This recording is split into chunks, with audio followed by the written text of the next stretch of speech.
Hello and welcome to another exciting episode of Token Cast. I'm your host and sometimes referee, Zach Stat Pearson, and today I'm joined by he who tosses a coin and is up north, a one Witch King. Hey, what's going on, everyone? And I'm joined by the original legend, the certified pretty boy lover boy, and 6'3" giant with the accent of the gods, a one Goth Lord Ingling.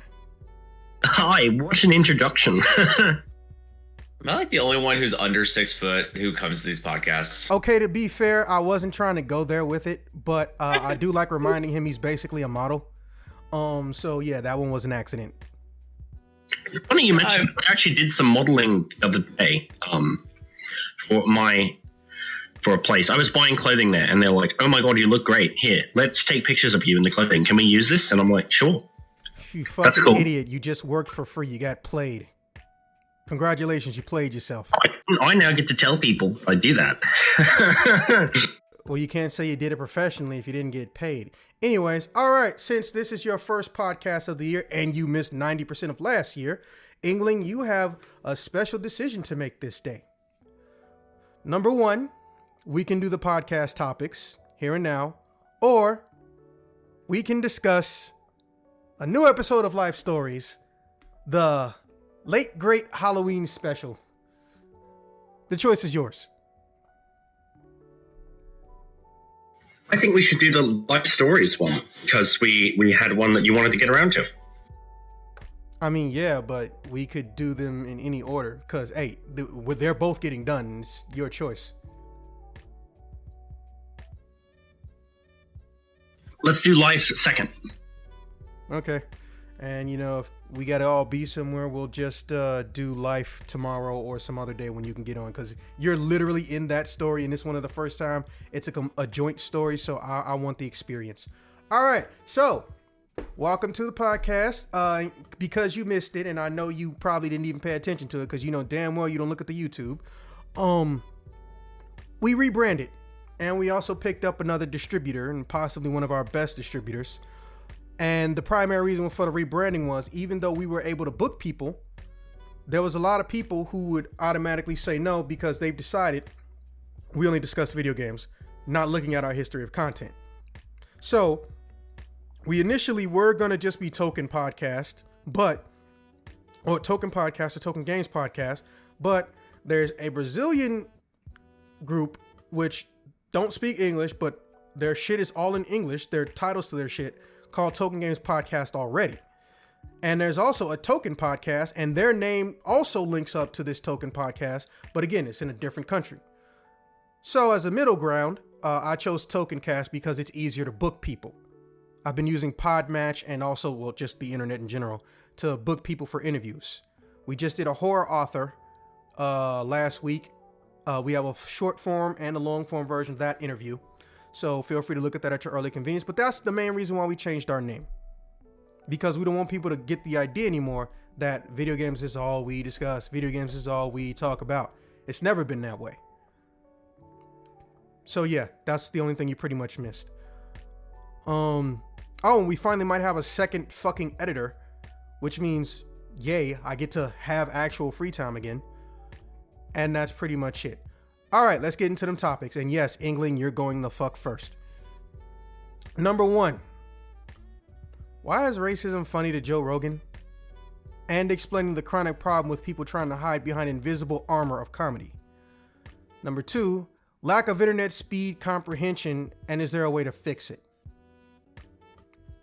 Number three, Final Fantasy VII is getting a Netflix show. Yes, we already knew, it's old news, but we never actually got around to discussing it. So what do you think are some things they should and shouldn't do with it? Number four, Daredevil's back. But do you want him to stay in the TV show, or do you want him to get his occasional movies as well? Start us off, Ingling. Okay. Do you have a transcript of all of those so I can collect my thoughts while I respond? Did you not go to the announcements or that texting page? Your texting page doesn't have this. The Facebook group chat does. Has all these listed up. The announcement page has it. Oh, yeah. If you go to announcements. Okay, there it is. Yeah, announcements. Again, I did also put this in the messenger. Okay, why is let's start with Joe Rogan. I think this is a complicated thing. I think that his comedy is the sense that he says things that people are afraid to say, which says a lot about his audience, but it's amusing as well to hear something that's like so out there and shitty in a funny way. I don't know. It's like when you see a guy write bellend on the street. Obviously he's an immature asshole, but it's funny because now people will see it and it says bellend, right? Like, it's like that type of thing, but in an internet world where people are constantly, prank videos are no longer funny. They haven't been funny in ages. I'm sure all of you, when you were young, you watched prank videos. And I think now people want to see things that are really out there and not like ordinary, like writing bellend on the street. Like, you can just find an image of that. You don't need to watch a whole video. So a way to get viewers and content is to constantly be controversial. And that's something we see not just in stuff like podcasts or in videos like he does. You see that in streams. You see that in YouTube celebrities now. And you see that in politics, where being extreme is what gets you talked about. And that's what gets you power nowadays. And it's extremely fucking cringe, but that's where we are, I think. Yeah, that's most of my thoughts. Do you have any comments or thoughts on my thought? I'd like to discuss it if you want. No, I really do, but you know how this goes. I don't interrupt. I wait till people get through everything that they have to say. So that what I'm saying is, are you finished? Not like an asshole. I'm asking, are you done? Because you still need to go through 2, 3, and 4. Oh, yes. I was just waiting sorry. Okay. Lack of internet speed comprehension. Right. I don't know if there's a way to fix it. Goddamn, I wish. I have this problem where we have Comcast, right? And basically the phone will not search anything if the cellular data is down, because anyway, because we don't use Verizon, and that's where I got my phone, they refuse to allow the actual internet we pay for to work from my phone. I fucking hate them now, and... Bro, they overcharge anyway. You shouldn't have been fucking with them, period. Yeah, but that's where I got my phone for years. I've had the same phone number, actually, since I've been around here, like in this area. I've never switched it. Transfer your phone number with your company, bro. I'm totally aware that you can do that. I've known that all along. Anyway, the point is I didn't want to switch my plan and all this work and shit. And yeah, my internet's been crap ever since, because I think let's be honest, they're salty that I'm not buying their fucking cellular data. That's right. That's all there is to it, really. And I don't know if there's a way to fix it. One way to fix it is to increase your plan, and the other way is to buy routers and stuff. And those are both their ways to fix it, so you can pay more money. And I don't think they're offering a very easy solution unless you're stealing internet to fix it. But maybe you guys have a different thought on that. I mean, for internet speed comprehension, like, it is garbage up here in Alaska. There is one company that you can get internet from, and that's if you live in a quote-unquote civilized area, like where there's lots of people. You go to outlying towns and you get like the weirdest stuff, and you want to talk about price jack up. Like, alone for my internet's $175 for unlimited data plan, and I don't even know what my speed is, but it's just barely enough to do like video streaming and stuff. Like, it's a gouge because that's all there is. There's not a lot of competition out there everywhere, and everyone's kind of on the same take on it. Like, oh, if we give them like this little bit, and like we just make comparable packages to everybody and maybe a couple dollars cheaper, like that's quote unquote competition. There's no competing entity, especially up here, to like say, nah, man, you can't charge people $175 for the only unlimited plan, or you can't charge people $225 to get like 10 gigs of internet, a month in a village. Like, there's no competition. So when you don't have competition, you don't have people trying to like make those improvements that give those quality of life benefits. I just think having some better healthy competition and people who are willing to give you more is going to do more. Like you saw AT&T and Sprint like combining to be competitive Verizon so that they could actually like do things, and Verizon wasn't the only plan to get coverage everywhere. Yeah, exactly. I think it's just that it's a monopoly, right? Like, and it's not like it doesn't look like a monopoly on paper, like Google is a monopoly. It's just, it is a monopoly. Because some areas you only have one choice, or the companies, honestly, they don't want to work together to make a deal for less money so they can compete and lower the price, which is what businesses should do. No, fuck that. They want to all keep the high price and just fuck everyone who wants to buy internet. And we don't have an option. We don't get a choice in that. Like we just have to. We have to shill it out.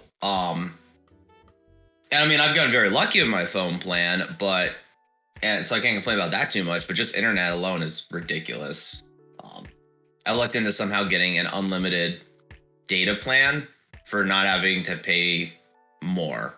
Like, it's the same price as my, 4 gigs of 5G, and then somehow I went in one, they're like, oh, you're entitled for an upgrade to just unlimited everything on your phone for the same price. I'm like, that's weird, but I got lucky on that one, so I shouldn't complain too much.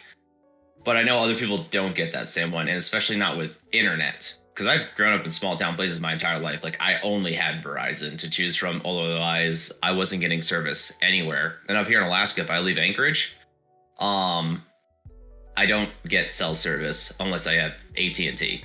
It's like he's allergic to cities where the internet's cheap. I'm sorry, I don't like people. So then it's your own damn fault. Live someplace where I don't have to worry about getting robbed on a daily basis or be around millions of people. Literally no place in this fucking world. Unless there's a population less than 10,000, which means it's still your own damn fault. Literally just recently went down to a town that had 500 people. Somewhere around 500 people. There's no cell service. Hey. Them ladies knew how to cook. I was very happy my time down in that town. Yeah, I bet that's what you was doing. Man, there is something to say about... Did you just show up? It's fucking Wicker Man. There's something to say about a woman that will cook you 3 meals a day, like just for doing manual labor throughout the day. Like, it was nice. It was a great time. So, are we moving into 3, or you both still have something to say about 2? I can move on to 3. I do agree a bit, like, doing it where we talk about it. We should do it like person on the topic, so people don't forget what the topics that other people say. I think it'll flow better. But you've been doing it longer than me. You've probably considered that, so I don't want to like suggest something like that. But just like my thought on it, I guess. Oh, no, it's fine. See, what it is I tell everybody, and I guess you missed it because you came pretty late as far as established people go. Like, after you, there was kind of sort of a people drought. Like, after you, we didn't have another person till like a year and a half later, and then we got King, and then we got my cousin, all in like the same year. So we look big, but most of y'all half of us are almost recent developments. So what happens is the format is based on whoever's trying to do the content. So Adrian, if you have an entire subject line you want to talk about, whatever format you want, I'll adhere to. The only reason we're doing the format how we are right now has nothing to do with how I feel, quote unquote. It's because, well, it's a matter of trial and error and experimentation. So we haven't found something that works better. Now, don't get me wrong. The whole idea of the people having a conversation works, but here's the problem with that. We're not in the same place. So where if I was in a room across from you, King, and across from you, Ingling, if I want to talk about something and I ask you something, I can just look at you, King, and say, okay, I want you to discuss this subject. And then I can ask King if he wants to interject on Ingling stuff or if he got anything to add to it. But the problem with doing it over the internet is that if we do that, we just all sound like we're interrupting each other and everything, and everybody's going to have a sentence or a word or important statement that gets cut off because they're talking over somebody else and interjecting every 5 seconds. So the reason it's structured this way is so people don't leave because they got pissed off someone talked over them, essentially. But if we were all in like the same place, it could flow a lot easier. I know what you mean. That makes a lot of sense because I think people, like a lot of people kind of teeter off. I think I do it a little bit where you like aren't finished, but you seem like you're finished. And then someone will interject and then they can get salty about it. I don't get salty about it, but my father gets extremely salty about it. So I'm very familiar with the issue of, I wasn't done talking. Fuck that. I hate that so much, by the way. It's like I ask in advance because there are people who just, I don't know how, but I can give somebody the topics a month ahead of time, and there will still be people who have long ass pauses in one statement. That's why I just switched to asking, so are we moving on the topic instead of just moving into the next topic? Because then they'll be like, you rushed me. It's like, you go stupid slow, and I thought you were done. Oh yeah, no problem. I'll continue on to 3. But if you are looking for a way to look into my eyes while we're on this, you can just look into my Arnold Schwarzenegger profile picture and imagine the quote: "Conan, what is best in life? To crush your enemies, see them driven before you, and hear the lamentation of the women." It's beautiful, really. It's poetry, actually. I'm gonna have you and Sean have an Arnold Schwarzenegger contest one day because he's really good at that shit. Okay, we're on to number 3. I'm reading it in the Stitch voice in my head. I need to stop. Okay, so the Final Fantasy VII show. I'm interested to see how it pairs up against other game-to-show boots like Castlevania and like the Witcher show. My problem with shows is they don't have closure. I'm going to talk about this in the 4th topic too, actually. I'll do my main thought there. But anyway, as a old fan of Final Fantasy when it was first out, I was actually talking about it the other day. I would like to see it stay largely true to the game and not try to invent, new drama and problems and make this stupid chain of like, I don't know who the villain is. Oh my God, the villain was this guy all along. Like every other fucking show. I just want it to be like the game because at the end of the day, this is my argument on games, and I'm sure this is something you'd love to talk about on here in the future, but I'll tease it out. I was discussing how I don't think graphics makes a game good. I think graphics makes a game better. I think graphics makes a game sell better. Oh my God, yes. It's a huge deal for that. But the ability of a game to be good or not is not dependent on graphics. It's dependent on the quality of the game and how much fun it is, how good the story is, etc., etc., etc. So that was my little argument in that. And I pointed out Final Fantasy VII did not have impressive graphics, the original one. And the reason it stands out amongst all the other Final Fantasies of that time, and even if you like the other ones better, it does stand out undeniably, is because, the characters are really interesting and the story was really interesting and it really was enchanting. And I'd like to see the show do something like that, where they don't try to make it like every other game to film, game to show, reboot. They try to stay true to what made the game so fucking good, right? Okay, let's discuss 4. So Daredevil's back, and do we want him to stay? Oh wait, do we want him to get a movie or a show? I just finished watching The Saint from the 60s with Roger Moore. Amazing show, by the way. Again, my problem with superhero films now is they're all very similar, and their style has actually been copied by other films. Every film is trying to be a fucking superhero movie, and it's like, let the superheroes be superheroes and stop trying to be superheroes in all these movies. Like, for example, the new James Bond movies, which, if you want me to sneed about something, that would be an excellent choice. No spoilers, it's too soon, so I know. Be ambiguous. Yeah, I'm not going to talk about the new James Bond movie, but we could talk about it. I would not spoil anything. I'm not a guy who would do that. In fact, I had a guy try to spoil stuff in one of my groups, and I just deleted his message within like 2 minutes and messaged him, hey, if you do that again, you're out. So no worries, I'm not going to spoil it. That's just because I'm not an asshole. But like, you know, I don't mean specifically that one. I mean Spectre as well. And hey, if you put a James Bond topic in here, I'll be here for sure. I know. I've even read the books. I'm very informed on James Bond. Like a total nerd, geek guy. I even have a collection of original magazines. Anyway, back to Daredevil. Yes, I'd like Daredevil to... You know, what they did with The Saint, which is why I brought it up, is they did a number of episodes. They focused on episodes, and they made the episodes start and end with their little plots and stuff for the most part, like most shows today do in the beginning. So now that Daredevil's back, I'd like to see another sort of chain of those, where there's like one-off cases where you kind of get to know him again, and then they can go into their little tirade. And at the end of that, they can culminate it in a film, which is what The Saint did. The Saint had a number of episodes, and then in the late 60s, they made 2 movies, Vendetta for the Saint and The Fiction Makers.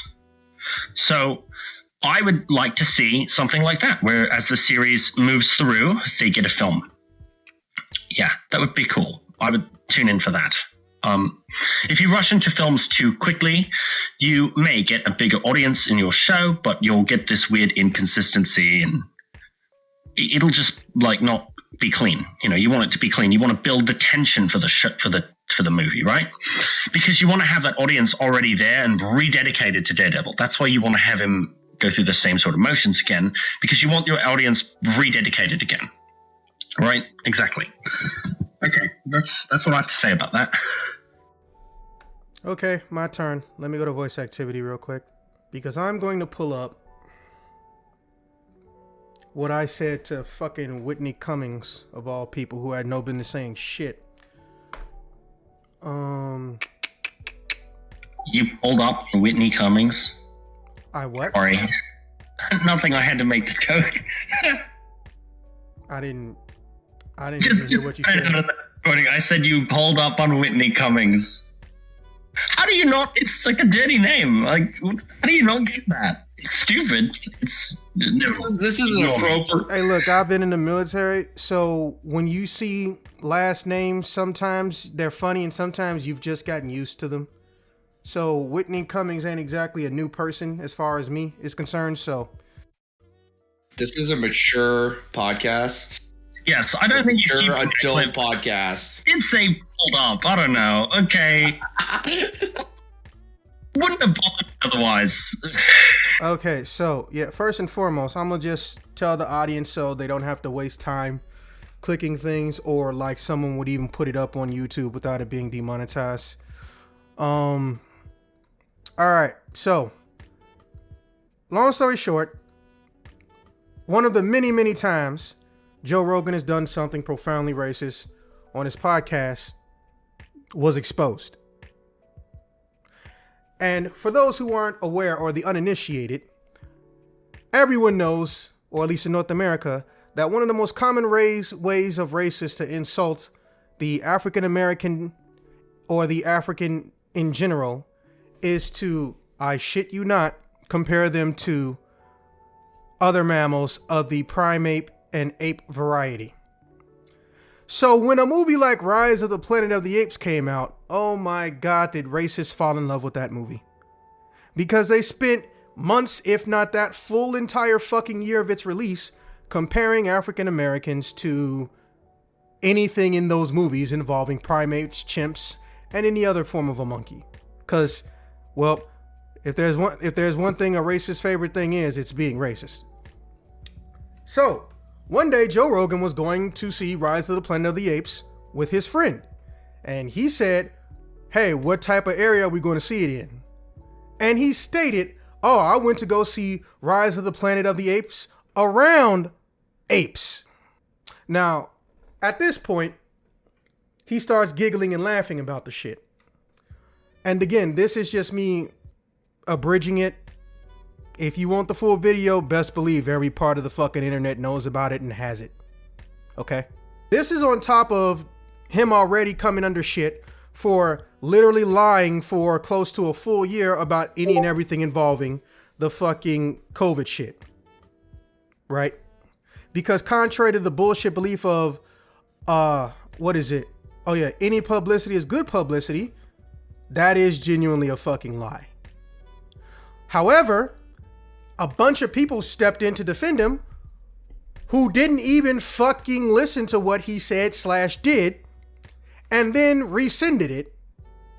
Or they tried to act like they condone and support it without saying what they did. And also they themselves don't even do the same shit. And that's where Whitney Cummings shows up.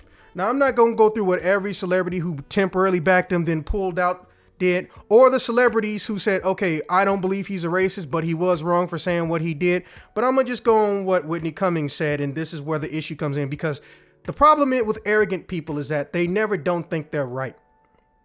So Whitney Cummings said, comedians did not sign up to be your hero. It is our job to be irreverent and dangerous, to question authority and to take you through a spooky mental haunted house so you can arrive at your own conclusions. Stay focused on the people we pay taxes to be more leaders. To which I said, comedian's job is to be funny.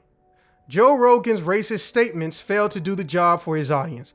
Also, his podcast ain't listened to as a comedic entertainment. You condoning trash tier racist humor in a setting not ever established as comedy is just being willfully ignorant.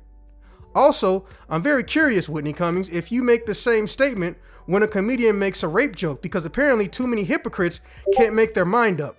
Next time, just say the First Amendment is nobody's friend. He messed up, period. Your opinion is not a fact. So that in a way explains how the fuck I feel about it. But see, how I felt about it is not how I felt. What I felt about it is just what I did was describe the actual incident. Literally, Joe Rogan podcast is not listed under any category of comedic entertainment. So him trying to say what he was doing it as a joke means literally nothing. Also, when you say these jokes around people you think aren't going to do anything about it, or you get told this is racist, this is fucked up, or you go out of your way to hide that you tell these jokes when you know you're being filmed, why are you acting like you're not scared or that the rules don't apply to you? It's not, and what was the very first thing I mentioned? His job is to be funny. Then why is it he only did it this selective time?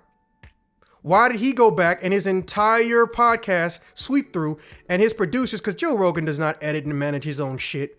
He doesn't have the mental acuity for that shit. And yeah, I'm calling it right now, and I don't care how he feels about that. And I'm not saying that as a joke. Joe Rogan is too stupid to handle all the audio and video editing of his podcast. Or you could say, quote unquote, he's ignorant of the subject matter, but he just haven't learned it yet. Well, first off, motherfucker, you made $200 million and you can't learn to manage and edit any of your own shit. You don't fucking want to, you willfully ignorant of the subject material.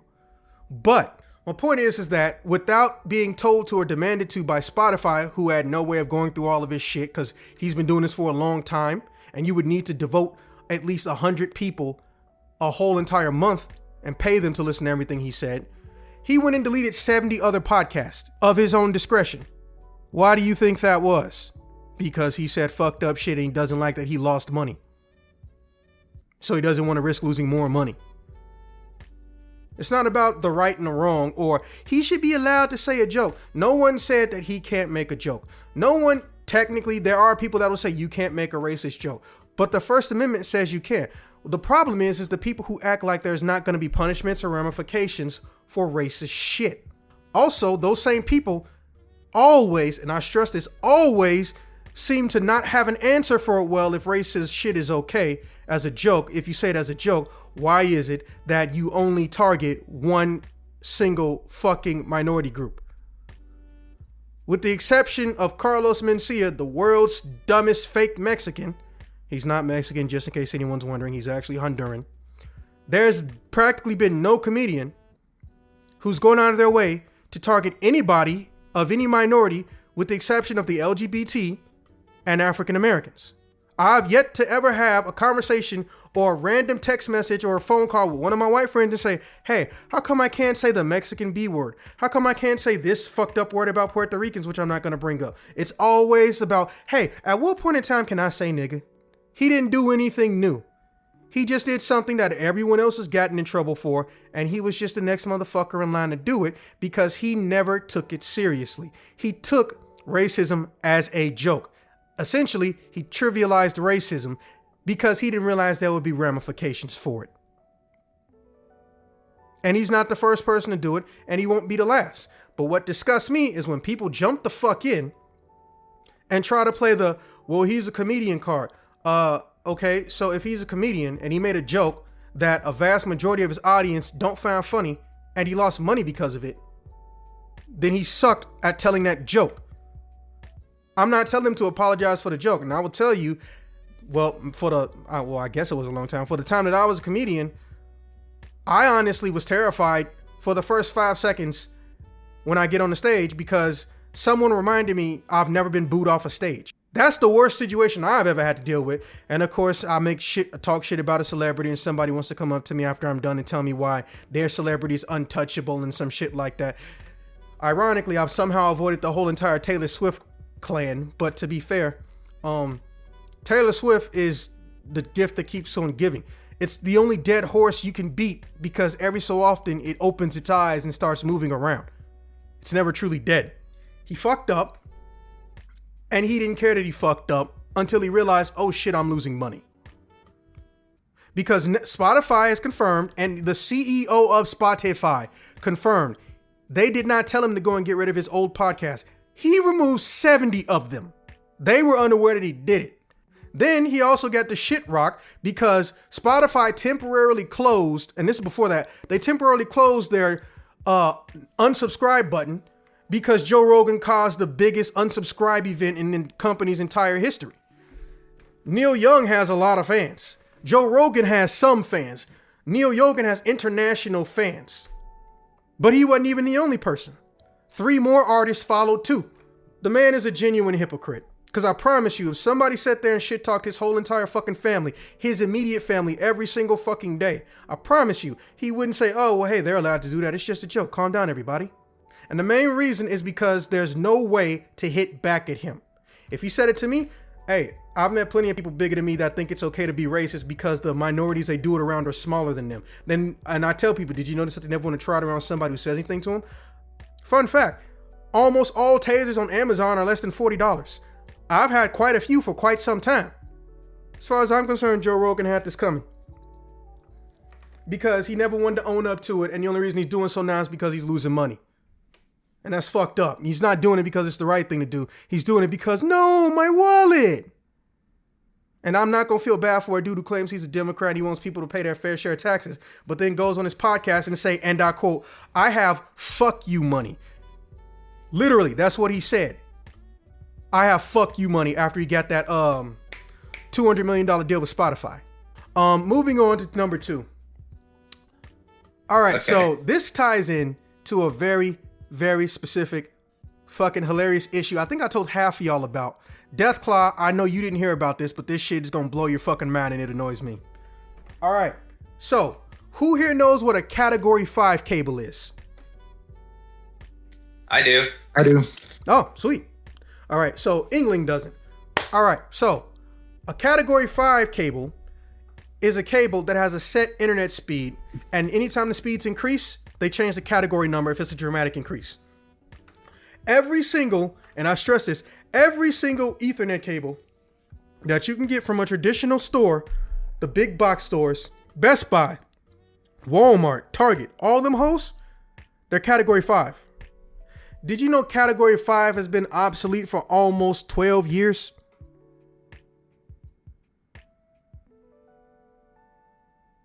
Yeah. Can you explain to you why they don't use different cable or more high-end cables? Well, that wasn't the point, but I guess we can get to it later, but no. So here's what happened to me. As y'all know, I was determined to get a PlayStation 5 no scalp. I technically succeeded. But here's what pissed me the fuck off. I thought my PlayStation 5 was broke out of the box because it couldn't connect to the internet for longer than 15 minutes to an hour, something like that, right? I called up the ISP, Comcast. I called up the fucking the manufacturer of the modem, Netgear. And I called up Sony. Everybody said it was everybody else's problem until Sony said, look, you're under warranty, send it to us, we'll fix it. They sent it back to me so fast it made no fucking sense. So I pulled out this little slip. You know what the slip said was wrong with the PlayStation 5? Not a goddamn thing. So now I only have to ping pong with 2 people. So I call Sony. Sony says, here's what we need. We're going to make it as accessible as possible. We're going to give you some type of special IP address thing that'll directly link your PlayStation 5 to the server or something that we need. I don't know the technical aspect name of it, but I'm abbreviating it. And I do that. Shit still don't work. Oh, well, we actually pick up 2 different types of Wi-Fi signals. It could be that you may have your router switching between them, and that's the problem. I don't have a router. Well, you said you have everything plugged into your modem? Yeah, and it works? Oh, you have a hybrid modem router? Like, yeah. Oh, yeah, we actually block access to those. Are you fucking serious? Why do you not mention that in your terms of service or on your fucking website or anywhere on the actual PlayStation 5? Oh, well, that's a different department. I don't know why we don't do that. I can direct you to somebody else. No, motherfucker. How do I fix this? Oh, you have to get a more traditional modem. You can't get a hybrid modem. The Xbox One X is the same way. I'm curious how to fuck you know that shit, but okay. So, I had to go and buy a brand new modem, but on top of that, I had to get a fucking router too. So that's $400 down the drain, right? And I'm paying for like gig download speeds and shit. Now, I get this stuff. About a month and a half has passed. Internet goes out again. Everything else works. Internet goes out again. Call up Comcast because I'm not about to play this bullshit game again. Right? Had to register the modem to the system or in general to my location because I own my modems. So Comcast had to put me in the system as someone who owned my modem. Right? They get enough money from me. They don't need an extra $5 from giving me a modem. Now, here's where it gets crazy. For some reason, my internet speed could never get anywhere near what the modem was capable of. Or what the ISP said I should be easily capable of because I'm in a big city. Not bragging, but it's very common to be able to get speeds beyond or at what you literally pay for because it's easier to let somebody get access to a somewhat higher speed than to bottleneck them in a big city. So, here's the thing. They tell me that the problem is just the type of modem or router that I have. It's no longer a hybrid modem, but there are certain types of modems that cannot work if they're routed through a router and then connected to a game system. So the only way I can use my PlayStation 5 online is if I literally unplug it from the router, reboot this motherfucker while it's plugged into the PlayStation 5 physically on a hard line. So the rest of my house can have internet if PS5 has internet. Man, that is some 1%er shit right there. But here's what tripped me out. Comcast decided to let me know that I might want to consider changing my category of my Ethernet. I was like, what do you mean category? Well, most modems and installations we service, we give them a category 5 cable. I was like, okay, you want to be more specific? I was like, okay, so the download speeds are somewhat determined. The download capability is determined by your cable, but the download speed is determined by us and your modem. Wait, so you're telling me none of this shit is synced up? No. Okay, so what do I need to do? Well, you've already replaced your modem. You've already replaced your router. You need to get category bare minimum 6 cables, but it looks like you can take somewhere between 7 and 8. So I would say just go for category 8s.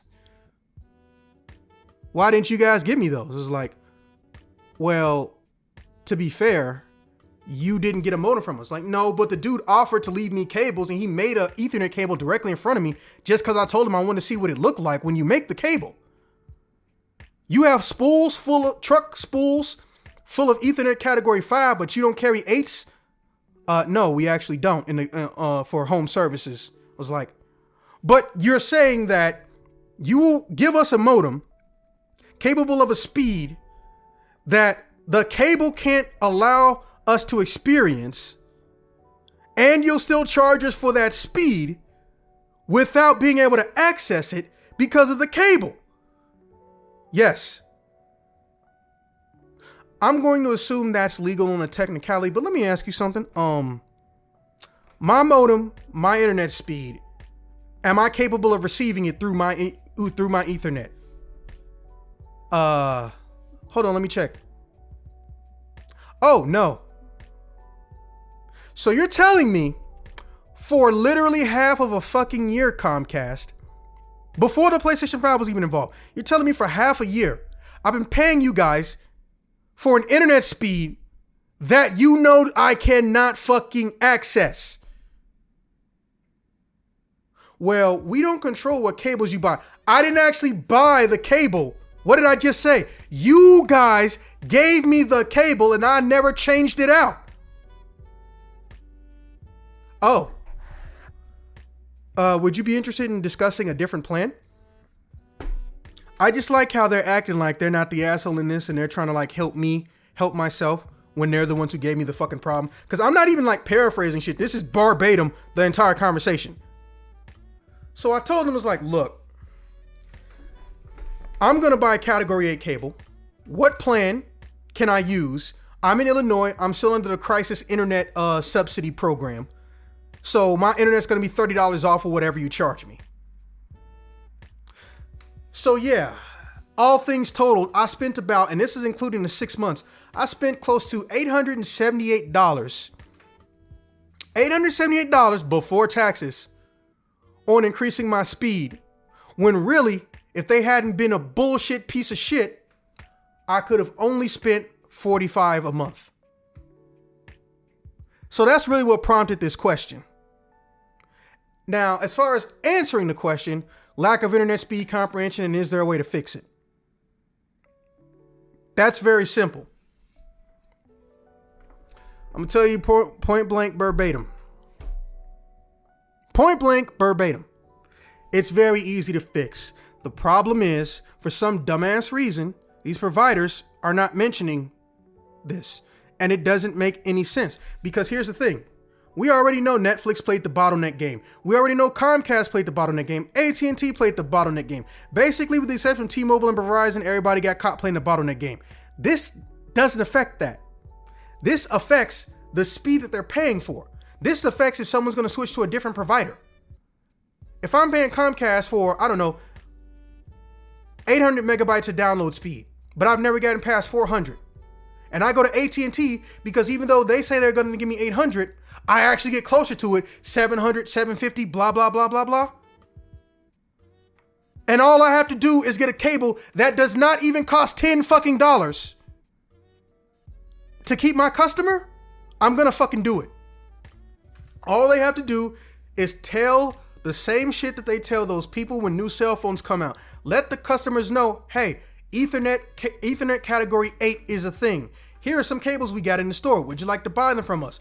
Oh, or hey, tell you what, we're going to give you a free upgrade and we're going to go and change all the cables for all new customers, or when it's time to upgrade your modem to a category 8 cable. That's all they got to do. That's how they fix it. Somebody in the marketing department needs to talk to somebody in the IT department so they can look less stupid. Because as we've all learned, the marketing department for any major corporation is usually filled with people who don't even use the product or even really care about the product. They care about getting it to sell. Let's try to fix some of that. God damn it. So yeah, that one was long. And for those of you who didn't already have them, hey, go get yourself some category 8 cables. I'll give you an Amazon link soon. Moving on to number 3. So we learned like last year or 2 years ago, Final Fantasy VII was getting a Netflix show. Okay, fine. I don't think that Square Enix would let them keep the license if they think it's going to be a piece of shit. You know, they're actually supervising some of this stuff. It's not the same as how Capcom did their shit, or the Cowboy Bebop situation, which, oh man, it's getting turned into a comic book. Just let the trash fire die. Just let the trash fire die. It had so much potential, but then they pissed it away with stupid, self-serving fanfic bullshit. Anyways, as far as things I think they should do, give us like 1 or 2 prequel episodes for everybody. Because the story of Final Fantasy VII itself is not told in order. I know people think it is, but stop and think about it for a second. The first thing that happens is the entirety of Crisis Core. We don't find that out until almost 15 years later. The second thing that happens is Cloud getting to Midgard. But that's just for Cloud. First thing that happens for Tifa is waking up after the fire of Nibelheim and getting surgery and getting cared for in Midgard and getting left by Zahn. Why is Zahn even missing? The man was a martial arts instructor. You got a student who's half dead. And we still never see him after that flashback again. But I feel like they're going to try to make him more important, or at least explain where the fuck he's been. Fun fact, if you got the art book with Final Fantasy VII Remake, they show you a redesign of Zong. But Zong is never in the game. Barrett's is even easier. You do the entire thing that happens once you leave Midgard and you're in Golden Saucer. The whole entire situation with him in the mine and why he genuinely fucking hates Shinra. And him first coming to Midgard. You know, just all types of shit you can do. There's your first season right there. Showing the how the characters start their personalities off in the beginning of the fucking game. Because in the game, you only see them developing from the game forward. You don't see how they got the way they got, with the exception of Sephiroth. Sephiroth is the person who we see the most character development of, even though we have the least amount of direct reactions with. That's technically even included in Crisis Core. Angeal and Sephiroth had the most character development in the entirety of that fucking game. Then again, that game's story or writing was fucking terrible, but that's another matter. I would like that. Start us off with the past and then move us into the present. Because that's how you build a good story. Another thing they can do, I'm not saying they should do this, but this is more of a can. I know I'm adding shit at the last minute. They could also just tell the story verbatim from beginning to end the way it was structured. And as long as they don't try to speed through it and rush through it and show off a little bit of side questing, a little bit of main story, I'm fine. And we can also see different perspectives. Like, we only see the Turks before and after they do something. In Remake, for the first time, we see them kind of sort of in between sometimes. You know? Do I like the Turks? No. But fleshing them out can make a good story. Show us what was going on with Yuffie that led her to leave. Because here's the thing. We know why Yuffie left, but we only know it via a fucking singular sentence. Or paragraph. Show us the entire event leading up to that. How about that? So essentially, fucking, they have a lot of room to expand on things that they do and that things that they can do. And I want to see that. Now, here's some things they shouldn't do. Well, first and foremost, let whoever fucking wrote Cowboy Bebop live action nowhere near this. I believe his name was Justin Cook or something Cook. Yeah, don't let him anywhere near this shit. But that joke aside,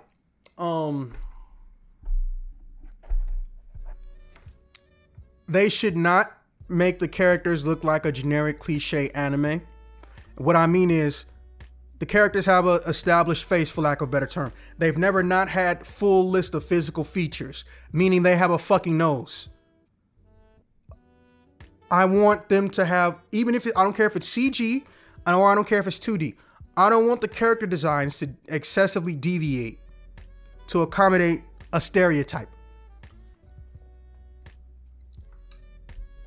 Some of the best shit that has ever happened when it comes to creativity in the world of animation, and I don't just mean Japanese cartoons, I mean the world of animation, is when people are making unique details and designs with faces.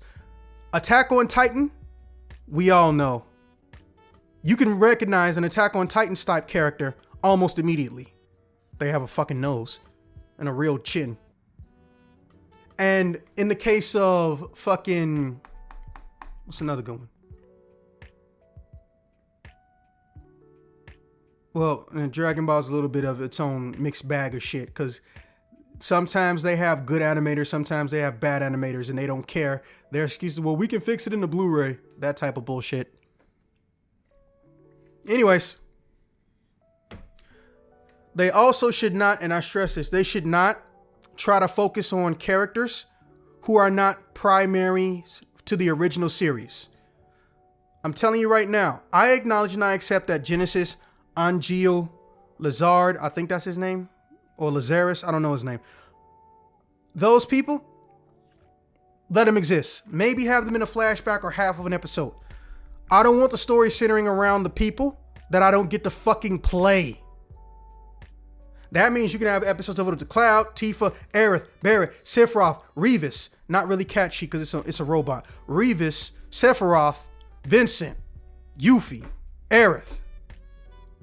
That's enough right there for a full season. I don't want to wake up in a world where I'm waiting for a new episode, everyone loves the show, and I find out, oh, this entire episode is about Cloud's mom and how Cloud is secretly the half-brother of Rufus Shinra. By the way, for those wondering, that's actually a distinct possibility. It's not even like 50-50. It's more like a 80% chance that Cloud and Rufus are brothers now. So take that how you will. Anyways. All right. So that's legitimately how I feel about that. There's so much right they can do. There's so much wrong they can do. I don't have to worry about combat because for some reason Japan in the 2D aspect and 3D aspect have become gods of action choreography. They could have complete and total trash and they could hire someone who's a god and they could fix that shit lickety split. Number 4. And this is going to sound very greedy, but you know what? I don't give a fuck. It's been too long. Not really, but you know what I mean. Hey, I want a Daredevil show that leads into a movie, a Daredevil movie, not Daredevil combined with other motherfuckers. They could use that as an excuse to speed up bringing in the Defenders back or making the Defenders a thing again. And then after that, I want him to go back to having a show and being in the occasional crossover. The original reason the Avengers were doing so good was because people like seeing these characters who we saw develop, get to know each other and come around each other. But when they got later into the movies, because, you know, time constraints, obviously, because it's a movie, we just saw characters interacting with each other and there really wasn't character development. There was only interactions. And they were either funny or they were serious, and that was it. But when you do the more personal stuff, like Spider-Man No Way Home, when you do fucking, what was it? Winter Soldier, Captain America and Winter Soldier, we got more time to see actual personality and character interactions and growths. And that was just because there was less super, not necessarily less action. It was just less supers going around. Look at the small amount of time that we had Andrew, Toby, and Tom all in the same place. Those two, or all of them, were kind of sort of being each other's little support.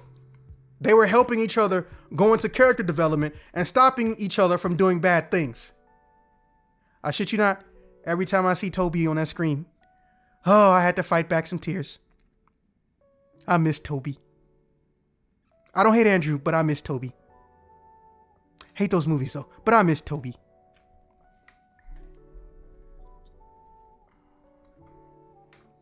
Anyways, that's what I want for Daredevil. Because Daredevil is a linchpin, just like Spider-Man and just like Blade were linchpins.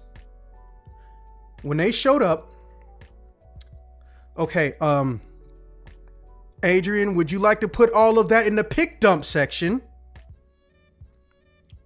Well, you don't get it. It was it was a quote I get from it, you, but the I put a problem is, montage. I totally get it. My problem is you're putting it in texting, not pick dump. Sorry. I was like the last one anyway. Unless I was going to send Trabzon flag. Anyways, all right. So that's how I feel about that. Because all bullshit aside, there was no downside at any point in time with Daredevil. Like, legit, there was no fucking downside. So because there was no downside, it's in a unique position to be able to pick up what it picks up, right? Every episode was good. It was even, if memory serves, it got Emmy nominated. I don't know if he got the award, and I think it was Golden Globe nominated. And out of nowhere, just boom. Netflix said, you know what? We canceling this shit because Marvel about to fuck us over with Disney Plus. But obviously that kind of sort of got worked out. Technically, he wasn't wrong. But I guess I forgot the creator's name. Because I know Stan Lee's kid worked on it at one point too. Was one of the producers. But Netflix realized, or I guess Disney didn't realize that, oh, if we take shit from people, they don't have to support us or take shit from us. And hopefully it got worked out. I'm not going to pretend I know the entire situation, but here's what has been confirmed. Almost all the characters are going to function how they originally did, but there will be minute changes based on the story going forward. So Daredevil on Netflix is still technically canon, but there will be slight modifications and changes because remember, Daredevil doesn't take place within the direct Marvel Avengers timeline. It takes place around it. That's been confirmed. What hasn't been confirmed is if he's getting a movie. And what hasn't been confirmed is how many other people are coming besides Daredevil. Most people think it's just a situation of Daredevil's coming first because he's the easiest to get. And everybody else is going to follow suit later. Possibly with the exception of Iron Fist. I don't think too many people are going to be mad at that though. But also, on top of that, let's be real. Look, everybody in the Iron Fist show was better than fucking Iron Fist was. I'm not even remotely joking. I want to see more of Typhoid Mary and Typhoid Mary's legs. And more importantly, Typhoid Mary. Misty Knight is actually pretty cool, but obviously she's meant for a more procedural drama. Or you could put her as the supporting character in a show where a hero is accused of murder. Have She-Hulk defending them as their lawyer, and Misty Knight and Daredevil team up to clear somebody's name. That should be a total thing. Damn. I kind of want to write that idea down. Anyways. So yeah, that's how I feel about the shit. I honestly think that the world is their oyster currently right now. There is practically nothing they can do wrong at this point. And I am over the moon and happy that, Kevin Feige is as big of a Marvel fan as he is a fucking CEO or chairman, because movies can go so wrong when someone just likes it because they can get money from it versus someone who likes it because they like the brand itself. That's rare in the world of business, unless it's, food or booze. So yeah, that's all I got to say on that. Moving on, here comes our new /late challenger. Deathclaw has appeared for us. And before we get to you, Deathclaw, because you got time to go back into stuff. King, I'm gonna go ahead and let you deal with these topics, and I'm gonna go put myself on push to talk /mute.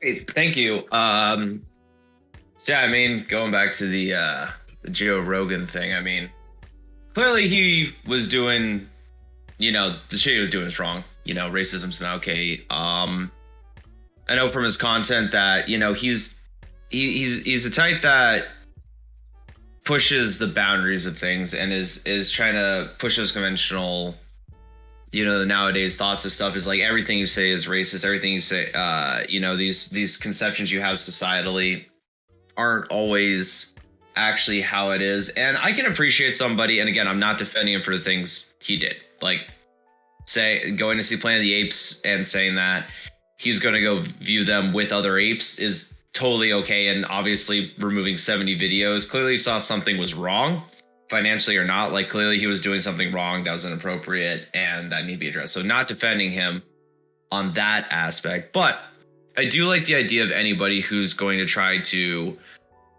break a bit of the social mode and always push the status quo, because I feel as a society, like, we need to, always be questioning, like, why is this a social norm? Why is this that? And not just on the racism thing, but just topics in general, like, him with his MDMA, or bring controversial topics up and being okay with discussing them with other people.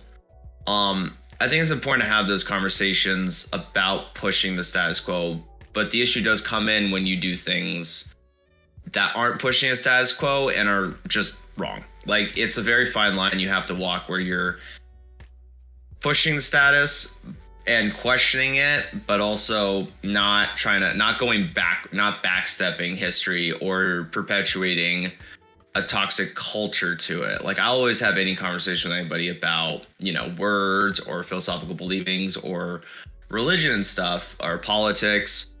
I'll always promote those conversations with people to understand their points of view. And though not always agreeing with them, being able to push questions like, why is this not okay? Why aren't we okay with this? Like, why do we still hold on to ideas from 100 years ago when we're nowadays?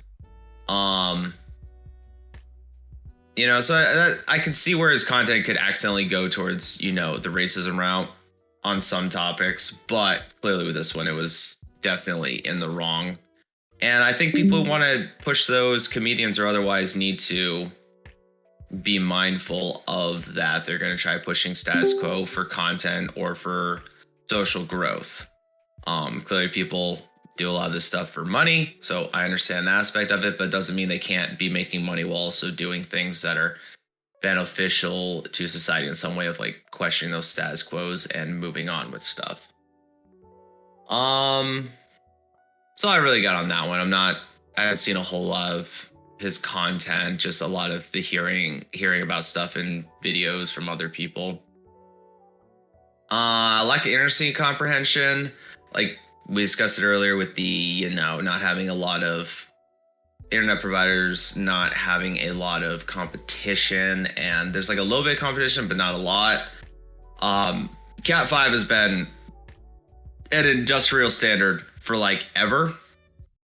And yeah, it's definitely outdated with technology. Like, technology comes outdated very quickly nowadays. Absolutely. And the fact that, Comcast wasn't able to hook you up with better cabling that actually met your internet speeds was very scummy of them. But what incentive did they have where you're going to pay out that money anyways, and you're paying them money? What do they care? And that's wrong. That's a wrong mentality. In terms of like high-end cable and stuff, a lot of the time, like, there are significantly better cables in the world. I mean, it's always a cost. It's always a cost benefit, cost result benefit to look at. Like, Cat 5 is standard because it's easy to work with. People have been working with it forever. As you get more and more of the high tech cables, especially if you get into stuff like high end fiber optics, which is like golden. Like, you want to talk about data speed transfer, high end fiber optics, but you need to be very specialized to be able to work with those fiber optics. You need to be very very careful with them, because if you break them, like, that cable's shot. Like, you can't patch up a fiber optic cable like you can a Cat 5 cable. So you have to be very careful with laying those, and they're expensive to work with, and you have to take a whole lot of things into consideration with the installation of them and making sure that they're safe and protected, and any kind of heat transfers being accounted for. So I can see why, definitely from a cheap end, sticking with the Cat 5, because that's been standard forever. They should update that stuff and have better cabling, but you can only get so far with actual physical components that go into a Cat 5.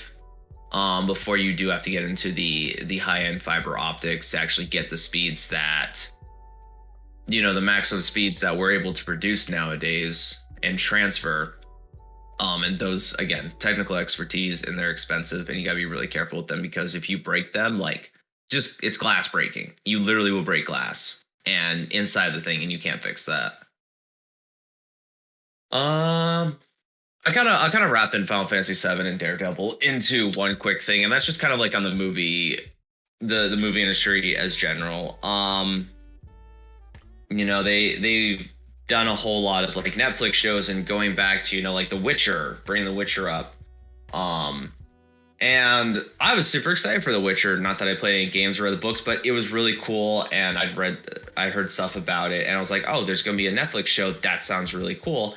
And first season was kind of cool, and second season not so much, from my opinion. And that just seems like a lot of the media genre nowadays with these shows is people are going in with a lot of reference material to go for, and like perfectly adequate reference material. Like, I don't think anyone would have complained if they just took the Witcher book and they made it a movie. Like, for Bay Dump, people have been super happy because you get to see the show of the book you read, and you literally, you had the script. Just follow the script, stop doing fancy stuff. No one liked it. I would like to see that with Final Fantasy VII. It's just kind of follow the script, man. Don't try to get too fancy with it. Expand on some characters a little bit if you want to give them a little bit more time and care that you think they deserve. Don't change the story. Don't try to get too fancy with it. Like, you have the script already. Like, you have everything you need there. And don't try to make it like a Final Fantasy VII remake. Final Fantasy VII remake, I am happy with so far. Don't try to get fancy with that with the Netflix show and try to like, oh, let's do an alternate reality like remake was. Like, no. People want to see this because we want to see this, low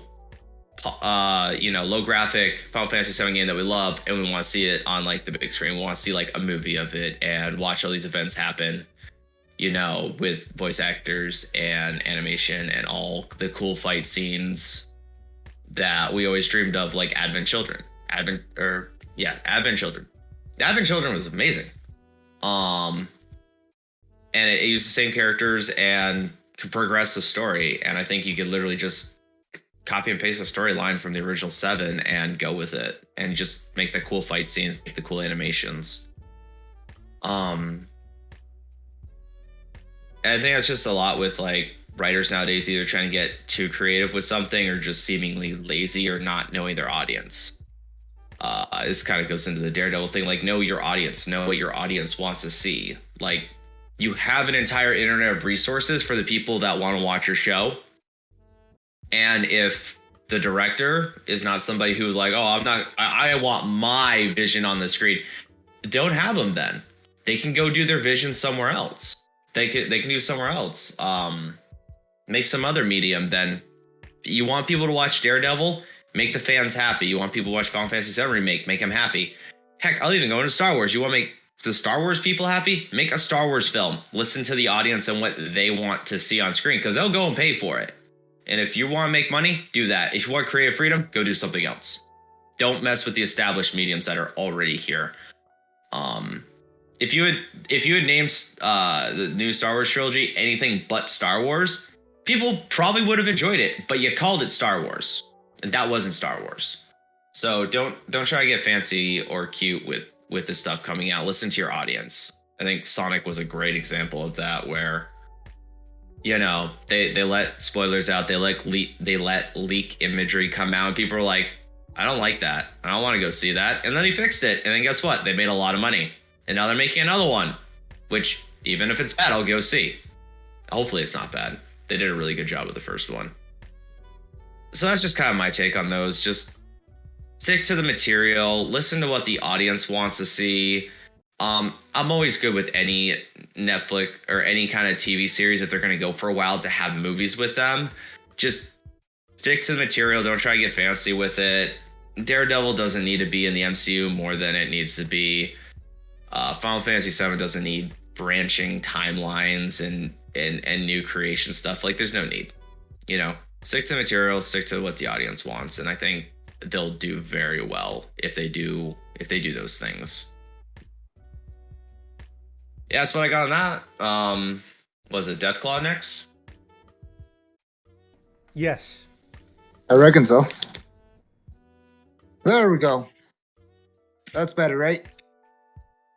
Yep, found it. All right, so from the top, man, Joe Rogan. A few years back, I used to listen to his podcast and whatnot, you know.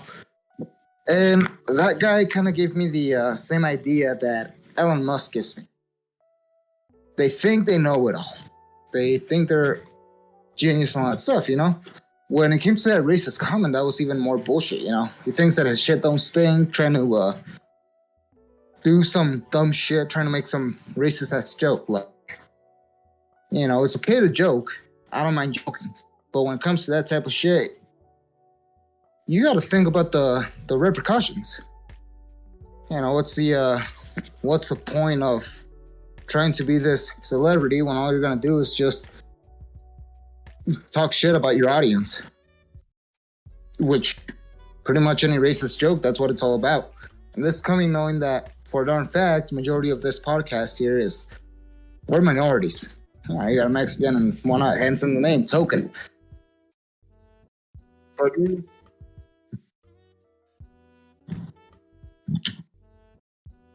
it's an accidental fluke, but hey, it works, right? But yeah, no, Joe Rogan has this mentality that, you know, he can't be touched. He can't be told what's right and what's wrong. Hell, his podcast is just about talking shit about everything and anything. Really. So, you know, I haven't subscribed to Joe Rogan's shit in a long time, because after a while, it just reminded me of InfoWars, and this kind of just, it sealed the deal for me, you know? Like, you can make whatever joke you want as long as it's, you know, not racist. I'm tired of the racism, I'm tired of the fucking hate over something that's as dumb as how much melatonin your skin is getting. But really, this is the first time about me hearing about it. I had to do a little bit of research. And being Joe Rogan and shit, I don't give a rat's ass about his dumbass. Now, when it comes to the internet spit, now that's an issue. And like you had said before, Sax, it's some bullshit that they're doing. Because for about 4 or 5 years, I was paying for 100 megabytes a second, and I was only getting 25, just because I had a Cat 5 cable instead of Cat 8. And I mean, that shit is outdated.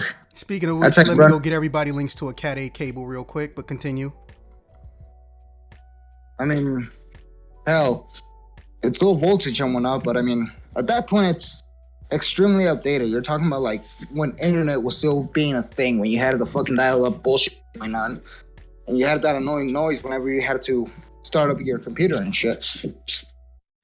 But I don't understand why it is that internet companies or internet providers, instead of hooking you up with the latest technology for their modems, they hook you up with a Cat 5 cable that can't even run that type of high-speed internet, but yet they're charging you $100-some a month to run that internet when you're not even getting the full package. You're only getting about 25-30% of what they're offering you, and you're paying that price. And if that were the case, I would have just gone with 25 megabytes for freaking $50-$60 rather than paying freaking $150 for my 120 megabytes and get it done and over with. And that is an outrage, especially here where I live. There's an internet provider company that has the monopoly here. It's Windstream, which I think Connect is their service. And everybody in this town, you know, small little rural town, bitches about the low-speed internet when they're paying for high-speed internet, and they're not even getting the ping that they're offered. And it just comes down to the cable.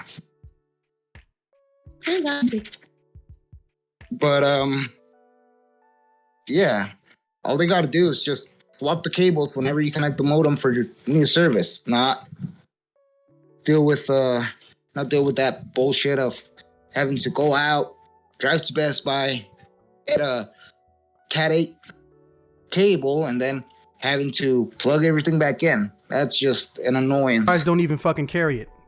No, talking about the Final Fantasy VII Remake. I played the game, but I never got really too much into the lore. But the way the game was running, the chronological order of things was a little bit fucked up for my taste, which kind of confused me halfway through until I had to kind of scramble everything after finishing the game to get my bearings on it. And I'm just hoping that when they do come to the show, they get a good director that knows the lore, a fan, especially. So, everybody from child to elderly, they're fans of video games. Everybody has played video games, and Final Fantasy VII, that's some 40-some-year-old's childhood. They can easily get a director that knows what the fuck he's doing, knows the lore, enjoys the game, and can make a good show about it. But, Daredevil. Man, Daredevil, that's a weird topic. I've watched the new No Way Home thing, and spoilers for those who aren't prepared about it, Matt Murdock does show up. The same actor that comes out in the Netflix series shows up in the MCU, which, by everything that's Disney, if it shows up in a movie, it's canon. So henceforth, the show is canon. And that means that Punisher is canon. But if they're really going to continue on with the show, and it's going to be a Netflix Disney type of thing, I want to at least be able to see some Matt Murdock, cameos here and there. At least him covering some other superheroes' ass besides Spider-Man, because every single Avenger has some sketchy shit. Especially Hawkeye. If you guys have seen the new series, I'm pretty sure you can't just walk away from blowing up Times Square, or not Times Square, but Madison Square, or wherever that fountain is. Don't know New York. You can't just go away blowing up the giant ass tree and creating major explosions, having a full-on gang war in the middle of Christmas Eve. So I kind of want to see at least a little bit of nuance during the next season of Hawkeye to show like Matt Murdock at least defending superheroes like he does in the comics. Because that was pretty much what he did. Because he already knew who the heroes were, and nobody knew his secret identity as. Nobody knew Daredevil's secret identity as Matt Murdock. So there's a lot of ways you can implement Daredevil into the MCU, as long as having its own standalone show. Especially now that we're going into what is it, phase 4, phase 5? Phase 5? Is it phase 4? Yeah, now that we're going into phase 4, you got all the shit that's going on, all this new heroes up and coming. You got the Eternals, you got the Black Knight coming, for those of you who have not seen the Eternals. And the Black Knight is a very kind of out of the way character. He's not very mainstream per se, but it's something that's coming. We got maybe Galactus coming in phase 4 or some other big bad. Nonetheless, though, you can easily implement Daredevil, and his skills and abilities are pretty far above that. Hidden perception, he can tell who the hell you are just by your smell, be it in costume or out of costume. But yeah, that's basically my rant. Okay, I wouldn't really call it a rant. It's more like a sermon, if you will. But yeah, not really to piggyback, but to boost up what Deathclaw said. He's absolutely right. Most of the people on this podcast are in fact fucking minorities. As far as preference sexually, I've never really cared or asked, but eventually, by just statistical averages, we're gonna come across somebody on here who's bisexual. I think that's the only thing we have left. We've had trans, we've had gay dudes. We still haven't had I don't think we've had a lesbian or a bisexual, but lot of properties. And plus, me being the not discriminatory motherfucker that I am, I welcome them with open arms, blah, blah, blah, blah, blah. Support you and don't secretly stab you in the back when it comes time to vote, and I want you to get your rights. So when you look at Joe Rogan collectively, not sample bits and pieces, which is what a lot of people did when they started trying to defend him and then retracting it, including Andrew Yang. It all boils down to he has a history of doing this shit because he told himself it was okay. Not racist jokes per se, but being racist and making it funny. A joke is a joke. A joke can be racist. A racist can make a joke. A racist can make a racist joke. But if you're doing the job for them, it's almost impossible to distinguish you. Because even if you're not racist, you're still showing that you do not respect these people. You know, and speaking about racist jokes, the biggest thing about it is that you can make racist jokes with people that you know. You know, people that you've known for years.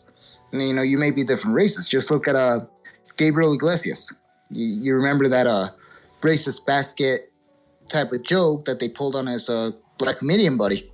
Oh, yeah, that was totally fucked up. But they knew it was a joke and not done maliciously. Again, it comes down to context, you know?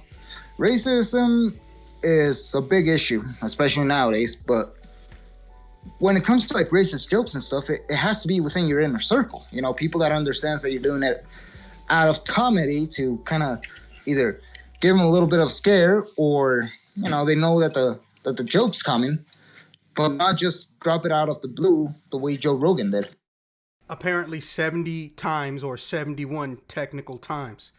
Because what other reason could he have had for removing 70 of his own episodes on top of that one? But here's my thing about it, because you pretty much caught me right when I started, but the opening statement I made about the Joe Rogan shit was pretty much, your podcast is not listed as a form of comedy entertainment.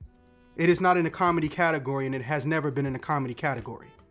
And even if it was, you would fail at that job when Ben Shapiro shows up, Neil deGrasse Tyson shows up, and political figures show up who don't have a history in comedy like Patton Oswalt, you know? So you trying to say, oh, I was just making a joke, or I'm a comedy podcast, this is what I do. Not saying that he tried that, but that's what other people thought at first. It doesn't fucking apply because his podcast is not listed as comedy. Everyone who's funny or a comedian is not always being funny or comedic. If Dave Chappelle walks into, of all people I know, if Dave Chappelle walks into McDonald's and asks for a number 3, and you say, hey, that's not funny, he'll look at you like you're a fucking idiot. And rightfully so. He's not there to make you laugh. His podcast was never listed under any form of comedic entertainment. And that's one of the things I think people are forgetting. But with that being said, I'm going to pretty much bring this to a close. England, you back, or are you still permanently gone? Yeah, he gone. Yeah. He gone. Yeah. King, thank you for showing up. Deathclaw, I look forward to having you more on this year. And we will schedule the first ever combination life stories episode sometime in the near future, and I hope I can get you guys in more back.